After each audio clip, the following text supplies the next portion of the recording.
Good morning. I'm Bryn. This is Heather. We are Pharmacists Out of the Box. And today we have a special guest, Michelle Lamb. She's a long-term care consulting pharmacist. And we are super honored to have her. She's a 2008 graduate. So she is out in Oklahoma. And we are here to learn more about what her typical day looks like and how she even got interested in this. So thank you. Thank you, Michelle. Thanks for having me. I'm really honored.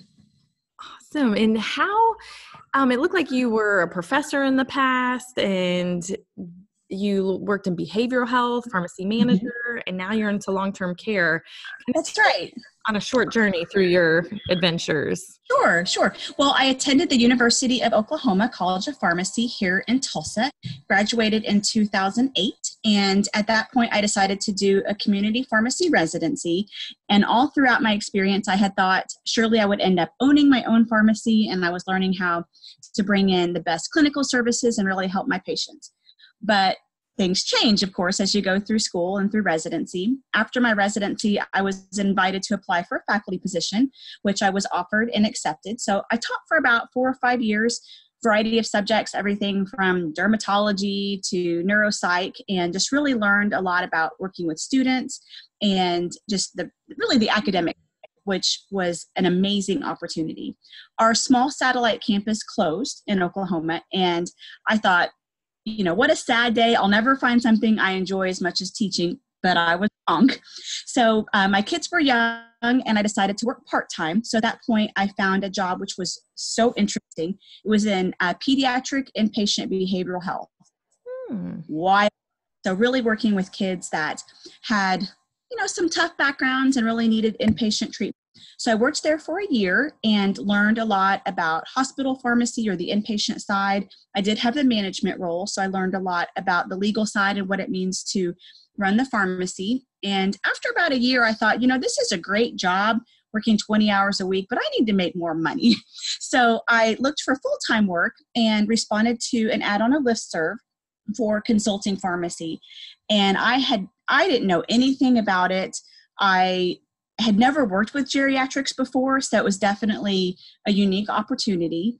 And I applied, I got the position and have been now doing it for about 3 years. And just like my previous positions, I think it's the best job I'll ever have. I really feel that way this time. And I love the work, and it's also my mission to talk to other pharmacists and help them find work that they love, to not rule out long-term care consulting. Did you have to do any special certifications in your state for long-term care? I did not. I know that a few states that you have to have a special consulting license. I believe it's 5 states now, but in Oklahoma, you do not. Awesome.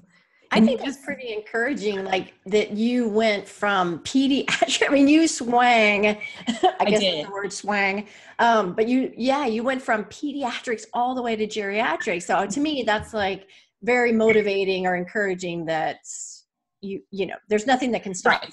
There's not. And I did a community pharmacy residency, which I think may have helped, but it's absolutely not required for long-term care consulting. And it is interesting because when I was a student, I didn't really want to work with pediatrics or geriatrics. I would joke that 18 to 65 was my sweet spot, but then moving from the kids to the geriatrics has been great. And what was helpful for me was for the behavioral health, it was a lot of psych meds.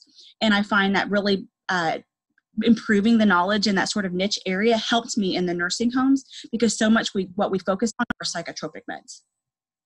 Interesting.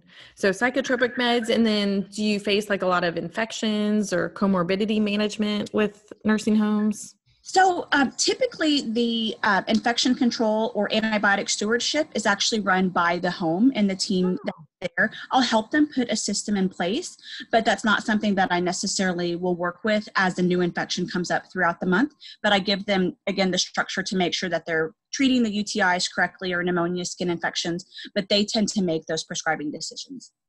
Interesting. And I saw, so she's very active on like Facebook groups, and you even started, it looks like the long-term care consultant or LTC pharmacist consultant. I did. Pharmacy is a bit of a tough days for a variety of reasons. And it just hurt my heart to see pharmacists that were not very happy in their position. You know, they loved pharmacy and they loved helping their patients, but they were just ready for a change. And so I just started out by encouraging and saying, you know, don't forget about long-term care consulting. It's been wonderful for me. And people were asking the same questions. How do I get into this? Do I need a residency? So I just started a small Facebook group called LTC Pharmacist Connection, and it has really exploded. And I love to see people encouraged about, you know, thinking about it as a career. I also love that it's very much an open forum for consultants to ask each other questions. And I'm even seeing some job connections where we might have a member say, looking for work in the Florida area, and then someone jump on and say they're hiring. And that's the best. Nice. That is beautiful. I also noticed she has a foxglove as your pharmacy consulting, and I had to Google what that was. It is a really beautiful flower. Are you into gardening or? You know, I'm not. It's actually a bit of a pharmacy reference because I feel as a pharmacy consultant, there's that fine line between safety and efficacy. And of course, the foxglove plant is the source of the cardiac medications, many the Joxin and those. So I thought that was kind of a subtle reference to, you know, I'm here to help, but also what we're working with, these medications have some risk. And so finding that balance between the two. I think it's clever. A lot of people, they don't really get it, but no gardening here. Nice. I did like that. Yes, it was like, it's poisonous. And I was like, oh, she picked a poisonous flower. And then I was like, oh, you can heal the heart. So beautiful. Exactly. Right. And I also love the foxglove that it actually has heart-shaped leaves. And so the fact that it actually helps heart medications, or that it's a source of heart medication, it's one that nature got right. That is so cool. That is really neat. It's beautiful. You guys should all look it up. Oh, thanks. So I have a quick question, if that's okay. Of course. So Michelle, like, I think you said you don't have any special certifications, but you did do a residency. I did. There is the board certification for geriatrics out there. Yes. And in some states, you're right. I think in Florida, you have to have a consulting license, specific consulting license, and do specific CEs. But my question is, I guess, to someone maybe who hasn't had a residency, I mean, do you know much about the geriatric certification, the board certification? Like, would you recommend that, or at what point would you recommend that? I would highly recommend it. In fact, I'm sitting for the exam in the fall. And so it's something that I want to add to my toolkit, not necessarily that it's required for the job, but it's very well respected within the industry. And I think it definitely will increase that comfort level for pharmacists that aren't used to working with geriatric patients. So it's on my to-do list. I'm getting certified, and I think it's definitely a way to get a leg up when you're looking for a career in long-term care consulting. Awesome. And then your typical day, I saw in one of your Facebook posts, it looks like you said only about 12 on-site kind of work days. I was just kind of wondering maybe day to day or month to month what those. Right. So, of course, every consultant will have a different sort of workload of the number of homes that they see per month.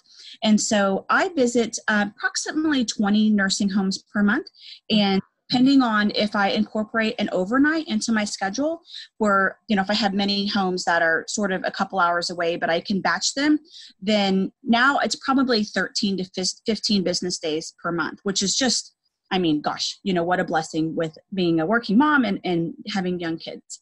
So, but it very much depends on the size of the home, you know, what's the bed count, whether it's, you know, 25 or 30 will be obviously a very different day than over 100 beds. Mm.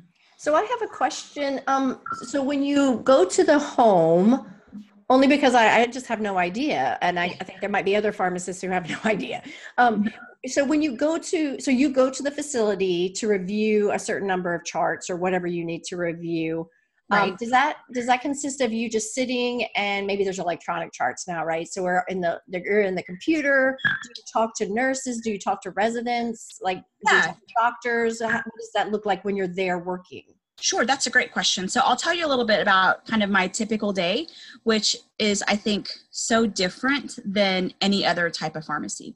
So the first thing that I do is I'll try to confirm a day and time for my visit to the nursing home that works well with the director of nursing, so that I can work with them face to face.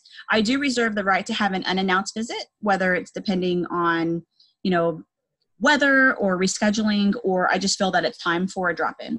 So what helps me is I do have electronic access to the medical records for all of my facilities. So I'll often work up the patients or the residents the night before, which is another way that I'm able to kind of see so many homes around the state. So the first thing that I do is I look at what was the date of my last visit, and I run a report of all of the prescriptions that were written since that date.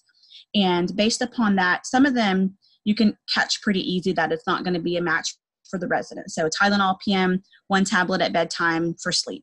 Well, in our geriatric patient, as you know, we really don't want Benadryl given at all, especially at night where they might fall. So sometimes that's just, a really, really quick review. And that's where a strong knowledge of the Beers list or the Beers criteria and medications not to use in the elderly is really helpful. So that's the first report that I run. Then I run a list of all the prescriptions. And at that point, I look for any interactions or problems between the new prescriptions and the old. So for example, I might look for polypharmacy. Something I see a lot is use of an H2 antagonist for GERD as well as a PPI. And so I'll make a note of any duplicate therapy that might come from last month compared to this month. I also look for drug and disease state interactions. And so, for example, if the resident was put on Lasix the prior month for congestive heart failure, and then this month they're on a medication for incontinence, I'll raise awareness of that. That says, perhaps this resident isn't truly incontinent, but if we looked at a different approach for their blood pressure or their heart meds, we might be able to help them out. So I check that. I also do lab monitoring and make sure that all the labs are in place. I pay special attention, of course, to the Coumadin levels and some of those ones that we really, watch closely. But I make sure all the labs are current, and then I'll flag those if I see any problems. I will also so that's kind of done maybe the night before or physically in the home.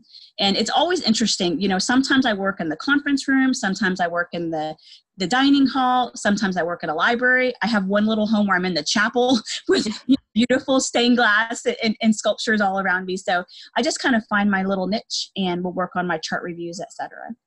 Something that's really important in long-term care is looking for management of psychotropic meds, because historically residents have been really over-medicated.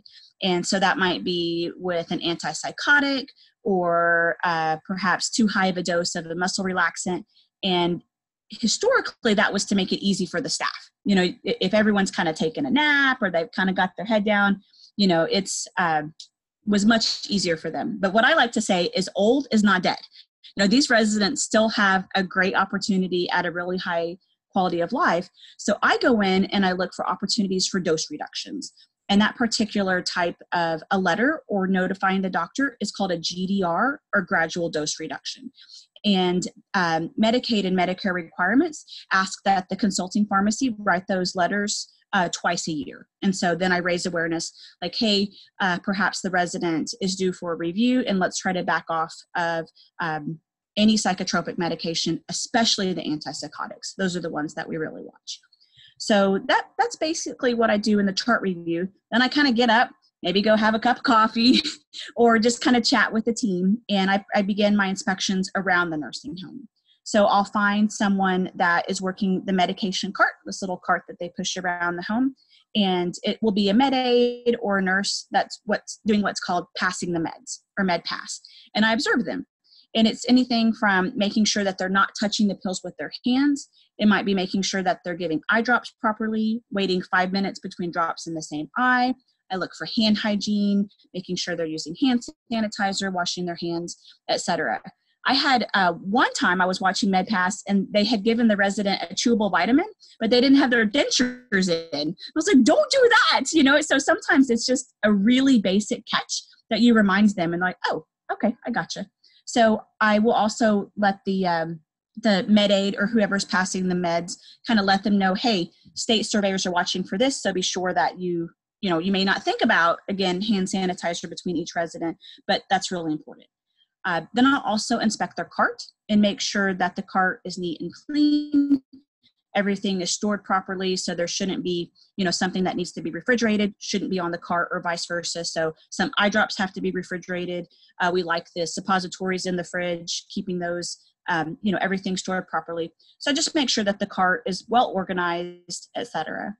Then I go to the medication room, which is where the extra meds are stored. I also make sure that it's neat and clean, that it's the proper temperature. I'll check the fridge. I look for expired items. Again, anything not stored properly. We want to have the oral medication separate from the topical, and I'll do a full evaluation of the med room. And then I'll work with the director of nursing, or the DON, and we'll make sure she has all of her questions answered. If she has any concerns or an extra report she wants run, maybe she wants to look at polypharmacy for vitamins, make sure I've got everything covered there. And then we'll destroy narcotics. So the process may vary from state to state, but typically that process is done together between the consulting pharmacist and the director of nursing. We check all the paperwork, and we'll dispose of narcotics. Then there may be other things that they want in service. I may, talk about fall prevention or MedPass in general. If they want to have an interdisciplinary team meeting where it's me and the prescriber, looking at medications, especially the psychotropics. Each home is different, but that would be a typical day. Interesting. I had a quick question about when you were reviewing the drug interactions. Do you typically use tools like facts and comparison, or just your training, or a database? Well, one thing to keep in mind is that as the consultant, the prescriptions have been sent over from the dispensing pharmacy.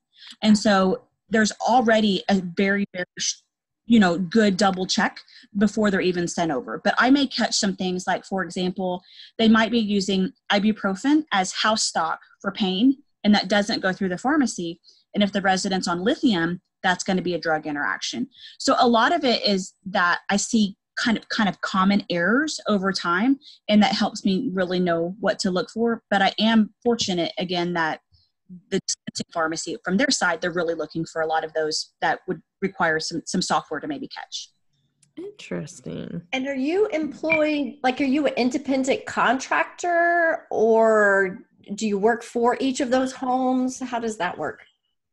Yeah, that's a great question. So long-term care consulting, from what I can see, kind of falls under maybe 2 or 3 sort of broad categories.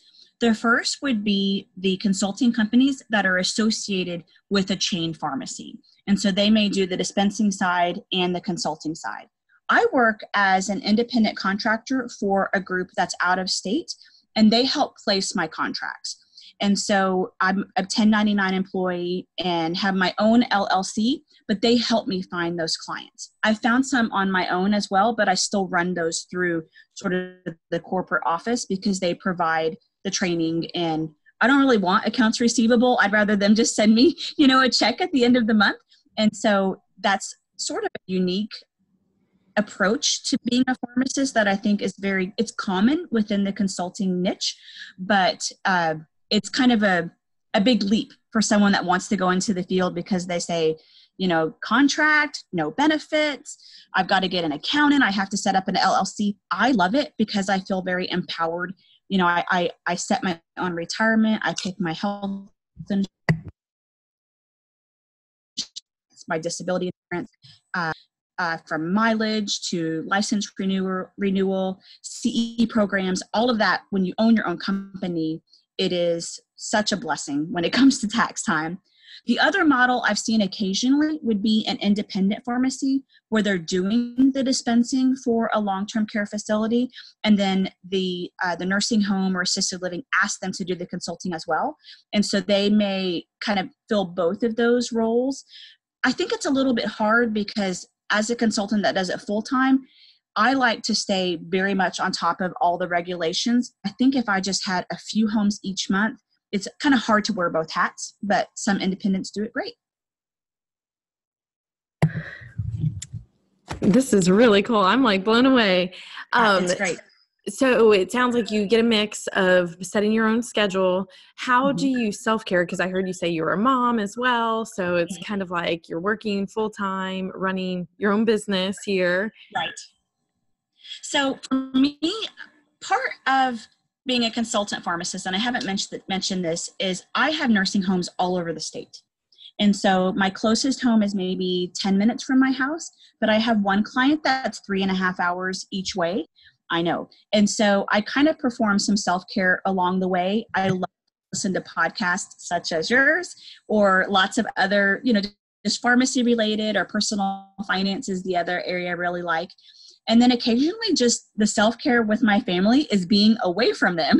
So that 1 or 2 overnight a month where I'm, at the La Quinta, wherever I'm at, just watching the sunset over the lake, the time alone in the car and the time away just by myself is, I think, a huge blessing. It can be overwhelming to a new consultant. I drive probably 4,000 or 5,000 miles a month, and I think that's very common for this industry. So I actually like that part of it, but it is something else to kind of wrap your mind around.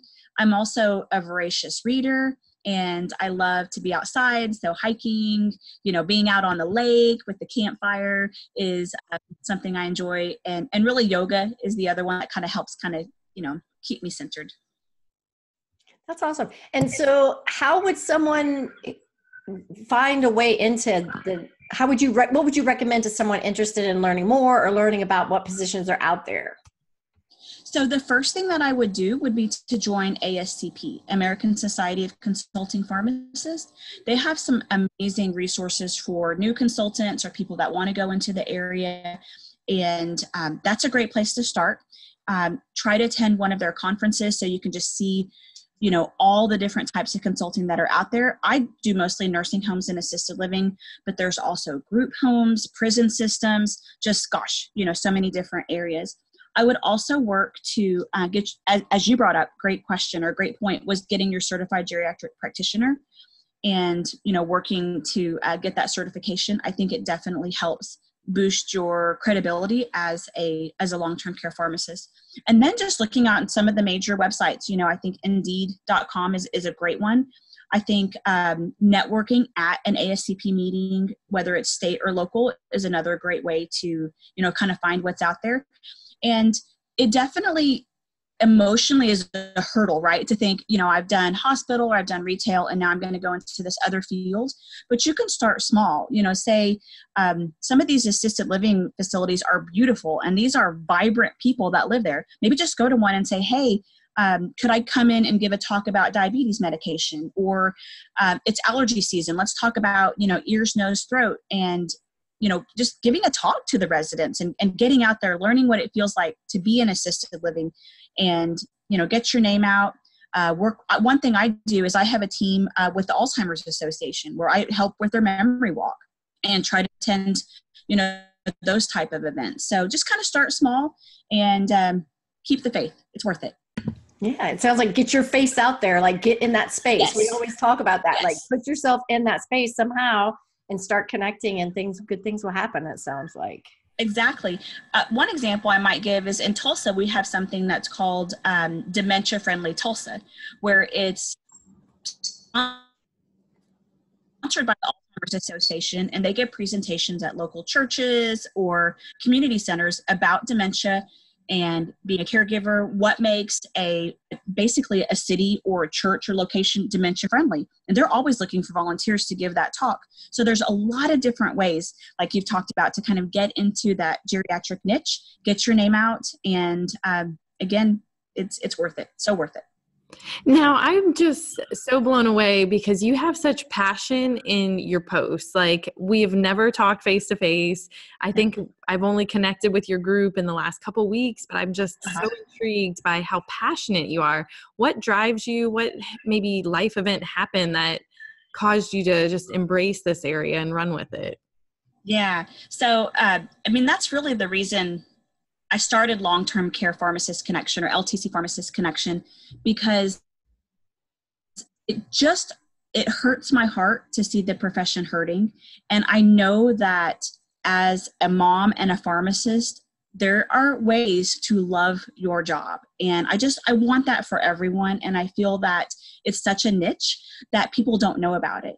When I was a student, I had no experience with long-term care consulting. I didn't have a rotation, not a site visit, nothing. And I think part of it is consulting by nature is very entrepreneurial. So people don't necessarily want to share this as an opportunity because they want more nursing homes for themselves. I want more nursing homes. I'd love that, but I still talk about it to other people because it's brought me so much joy and flexibility as a mom and a pharmacist. I want that for everyone. That's beautiful. Thank you. Thank you so much for sharing this. Sure. Heather, do you have more questions for her? No, I mean, I'm sure I do, but I know we have to be mindful of her time. We can't take her whole day, but no, I mean, I think I really appreciate it, like kind of shining that light. Cause like you said, I don't know that a lot of students, we have a lot of students who listen to our podcast. I don't think a lot of students kind of put themselves in that world and kind of know much about it. So I think you did an awesome job. Thank you so much for giving us the day in the life of the long. Oh, you're welcome. My pleasure. This was truly interesting, and just all the networking opportunities you've listed out, those are really actionable for our listeners. So I think that'll help a lot if they want to dabble or just find a way to help their community. Yeah, that's great. And if you do work with students, please encourage them, come check out our Facebook group, or they could email me at michelle@ltcpharmacistconnection.com, and I'm happy to help. Oh my goodness. Thank you so much. My pleasure. I'm Bryn. This is Heather. We're Pharmacists Out of the Box, and we just met a great, incredible pharmacist out of the box, Michelle Lamb. Thank you so much. See you next time.